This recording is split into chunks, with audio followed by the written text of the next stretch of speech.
নমস্কার বন্ধুরা, কেমন আছেন আপনারা? আশা করি সবাই ভালো আছেন, সুস্থ আছেন। জয়ের রান্নাবান্নাতে আপনাদের সবাইকে স্বাগত।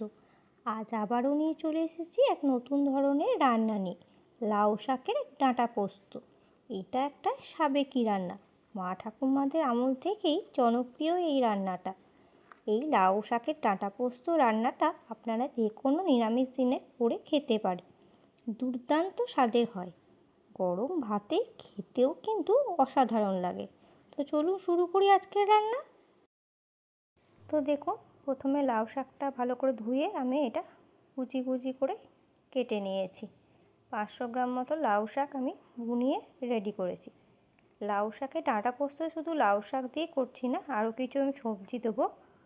তো দিচ্ছি আলু, কুমড়ো, বেগুন আর শিম। এই সমস্ত সবজি আমি ছোট ছোট করে টুকরো করে কেটে নিয়েছি। আর যা যা উপকরণ আমার লাগবে এই রান্নাটার জন্য সেগুলো একটু দেখে নিন। আমি দু রকম সর্ষে নিয়েছি, সাদা সর্ষে আর কালো সর্ষে, 4 মগজ আর পোস্ত। এগুলো 15 মিনিট জলে ভিজিয়ে রাখবো। তারপর এগুলোর একটা মিহি পেস্ট আমি তৈরি করে নেব। কতটা পরিমাণ দিয়েছি সেই সব জানার জন্য আপনারা একবার আমার ডেসক্রিপশন বক্সটা একটু চেক করে নেবেন। তো এগুলোর একটা মিহি পেস্ট তৈরি করে নিই, চলুন আর বাকি রান্নাটাও শুরু করি। এই লাউ শাকের ডাঁটা পোস্ত রান্নাটাতে আমি বড়িও দেবো। তার জন্য কড়াইয়ে আমি 1 চামচ সর্ষের তেল গরম হতে দিয়েছিলাম। তেলটা গরম হয়ে যাওয়ার পর প্রথমে আমি রান্না শুরু করার আগে আমি বড়িগুলো একটু লাল করে ভেজে নিচ্ছি।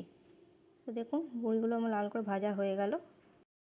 ভেজে তুলে নেওয়ার পর ওই তেলেই আমি একটা শুকনো লঙ্কা আর কালো জিরে, 1 চামচ কালো জিরে আমি ফোড়ন হিসাবে ব্যবহার করছি।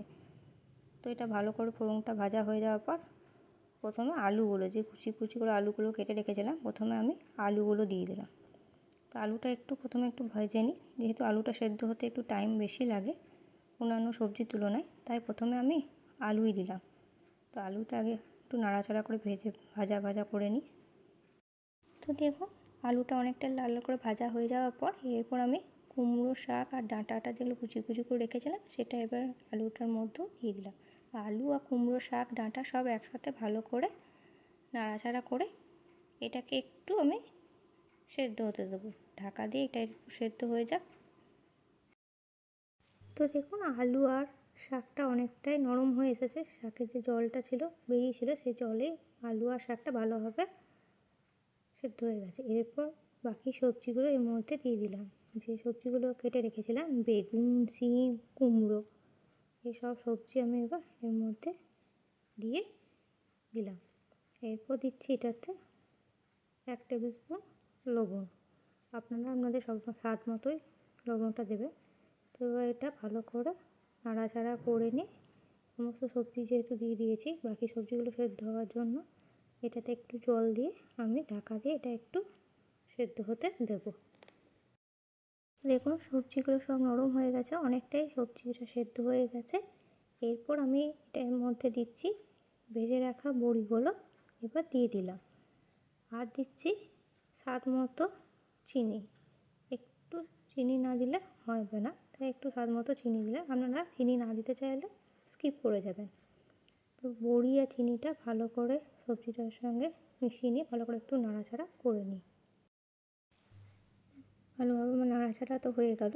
এরপর এটার মধ্যে আমি দেবো পোস্ত, যে মিহি পেস্ট তৈরি করে রেখেছিলাম, সেই মিহি পেস্টটা এবার এর মধ্যে আমি দিয়ে দিলাম। তো বন্ধুরা, যদি আমার এই ভিডিওটি ভালো লাগলে অবশ্যই একটা লাইক করে দেবেন। আর আমার এই চ্যানেলে যদি আপনারা প্রথমবার আসেন তাহলে অবশ্যই চ্যানেলটি সাবস্ক্রাইব করে বেল বাটনে ক্লিক করে নেবেন। তাহলে আমি যখনই কোনো নতুন ভিডিও নিয়ে আসবো তা সবার আগে আপনাদের কাছে এসে পৌঁছাবে। আমার এই রান্নাটা ভালো লাগলে সবার সাথে অবশ্যই শেয়ার করে দেবেন, কমেন্ট করতে ভুলবেন না কিন্তু।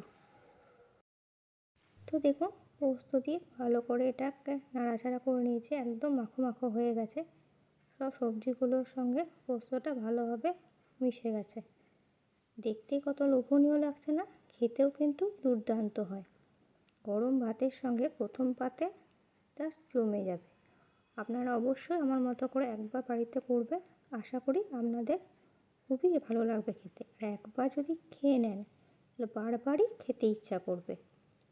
তো চলুন, আমার রান্নাটা তো একদম কমপ্লিট। গ্যাসের ফ্লেমটা অফ করে দিয়েছি। তো বন্ধুরা, আজ আসি, আবার দেখা হচ্ছে আপনাদের সাথে নেক্সট কোনো ভিডিওতে।